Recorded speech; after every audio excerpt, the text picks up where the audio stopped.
I'm Lucy, and I'm here continuing the Gender 101 for I'm Here and Queer, What the Hell Do I Read? And I'm here with Nenu. Emmi. I'm BJ.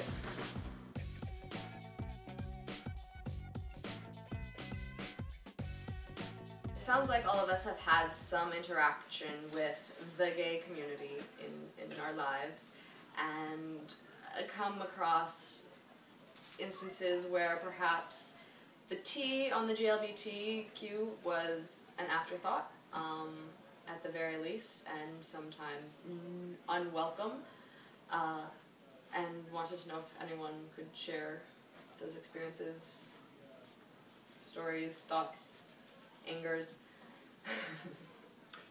In my experiences, at least at my particular university, at Cal Poly, it's not so much that we're an afterthought, it's that they don't know what to do with us. It's not that we're added because, oh yeah, they're part of us. It's, okay, they're here, but what?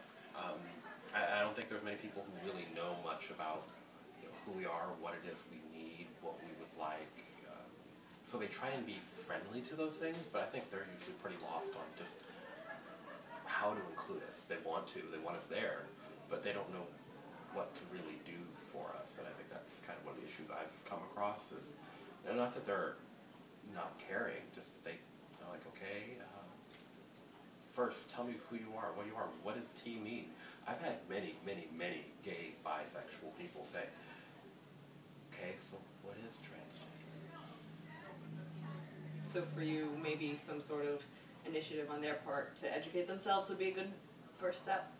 Yeah, I don't mind being the guinea pig to answer the questions, but I know some people don't necessarily want to go through that, especially when you do it all day, every day. I mean, there's sometimes where you just get tired of answering. You almost say, okay, give me a loudspeaker so I can just tell everybody at once, get this over with. But you said also that they weren't really great about providing services or things that you would like. Are there specifics that have come up that you wish that they would address? Well, I went to a conference just this last couple months ago, and they talked about a lot of the medical needs for trans people and transitioning people in the workplace laws, and they had someone come and speak to that. And that's the first time I've heard of it. I've been active at my school's Pride Center now for too many years.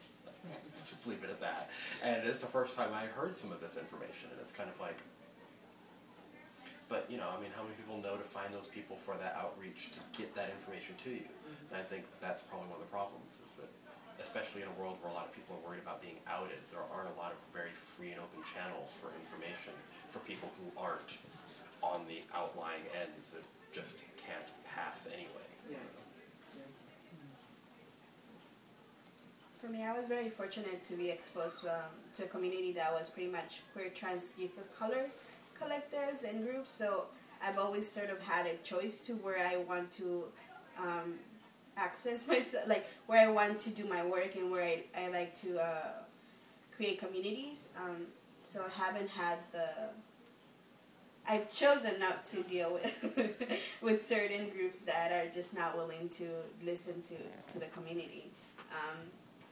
Partially because I am that person that is just like, do your homework. Like, I am tired of having to explain myself over and over about what the T means in the LGBTQ, or it's just part of it as people that are marginalized and people of oppressed folk. Like, it just gets tiring to have to deal with like the privileged communities that at some point you get tired of it, and it's just kind of like, if you want to find out, figure it out, do your research. Then after that, if you have some input and you still have questions, then I'm willing to answer those questions as an individual. And obviously, I won't be speaking for everybody in the community, and I think that that's one of the things that bothers me the most when we are all asked to represent the whole community. When we can't, we can only represent our own experiences and ourselves, and we can just speak through experience, and that's about it.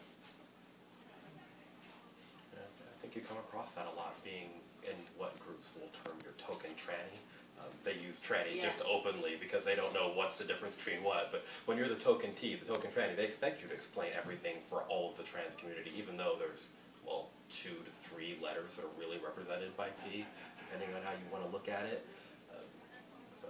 And a caveat there, in case this is the first video that someone in the audience is using, that is not a good term. It's a problematic, very problematic, 99% disrespectful term. Like, some folks reclaim it, but saying tranny is not. Oh, yeah, definitely. It is a very, potentially very damaging term. And one of the things that I've noticed specifically at, to give an example, I was at LA Pride recently. Specifically, I went to the parade, and I was, really trying to keep an eye on, like, oh, what parade floats are coming through, who's being represented, can I sort of, I guess, find myself in this parade? And it seemed like, for the most part, everybody was represented except the trans community. Like, it seemed like, in general, the public face, if you will, of their perception of transgender seemed to be like drag queens, or, I mean, not to say that they don't have a place in, the transgender identity, and that, I mean, obviously their identities are still perfectly valid, and they're still, like, they have every right to do what they're doing. One of the things that really irks me is that when that is just presented as, like, the only facet of what it means to be transgender, that's, like, the only face that's ever presented. And I was talking to some friends afterwards, and they brought up a really good point for me, is that, not everybody has the option or the luxury to be open and out and just say, like, to stand up and say, hey, look, I'm trans. I mean, some people want to just sort of put it behind them and say, all right, this is, like, maybe this is part of my identity, but I'm done with it, I'm not going to, like, put it out for the world. And some people, like, would literally be put in physical, emotional, mental danger by standing up and saying, hey, look, I'm transgender. Especially if, like, depending on, their relationships, or depending on the people in their lives. And it seems like a lot of the people that I know who are more active in the trans community, they tend to be more active in, like, say, more general human rights or LGBT rights. And then if the issue ever comes up and somebody, like, starts, for example, disparaging trans people or using some difficult language, they'll stand up and say, hey, look, that's not okay, here's why. And in case you didn't know, I'm transgender, and, like, this is not okay. And it seems like that, like, in my experience, that's been the path forward for a lot of people, to not necessarily advocate specifically about being transgender, but to pick other issues that sort of tie in and then work on it in that way, just so they have their own safety and their own peace of mind. I think that's very important that you mentioned that in regards of identities, and when people choose to do any kind of, like, social justice or work in campaigns or organizations, it is really, really hard to find organizations that are open enough. Like, they might put it in their in their visions and their things of, like, that they're tea friendly, and that, that's part of the work that they do and whatnot. But unfortunately, recently I've been hearing a lot of orgs that use that, like, the token, to get grant money. So that's, like, some BS in our communities that I've seen and I've heard.